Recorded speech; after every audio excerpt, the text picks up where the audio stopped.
kan ek vandag een oomblik kry om u te bemoedig. Spreuke 29 vers 25 sê, die vrees vir die mens span 'n struik, maar hy wat op die Here vertrou, sal beskerm word. Die Here beskerm sy kinders.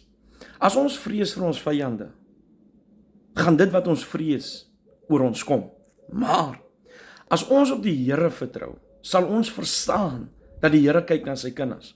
Het Nebukadneser nie baie hard probeer om Sadrag, Mesach en Abednego dood te maak nie. Maar as hierdie 3 vriende Nebukadneser meer gevrees het as God, sou hulle in daai vuuroond gesterf het. Ek wil u vandag bemoedig. Mense kan aan ons niks doen as God nie toestemming daarvoor gegee het nie.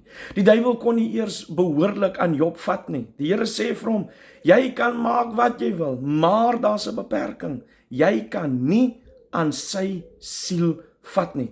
Hierdie 3 vriende, hulle vertroue is in God. Die wat die mens vrees, stel vir homself 'n struik, maar die Here beskerm sy kinders. As u vertroue vanoggend in die Here plaas, wil ek u sê, is u heeltemal veilig. Dan hoef u glad nie te vrees van wat rondom u gebeur nie. Dien ons nie 'n groot en 'n magtige God nie. Ek wil vandag vir u vra, wil u nie u vrees vandag een kant toe skuif en vir u vrees sê, ek dien 'n groot God. Niks sal met my gebeur. Niks sal met my gebeur sonder die Here se toestemming. Weet vandag, die Here beskerm sy kinders. Maak nie saak wat wie doen en wat wie sê nie. Die Here seën u.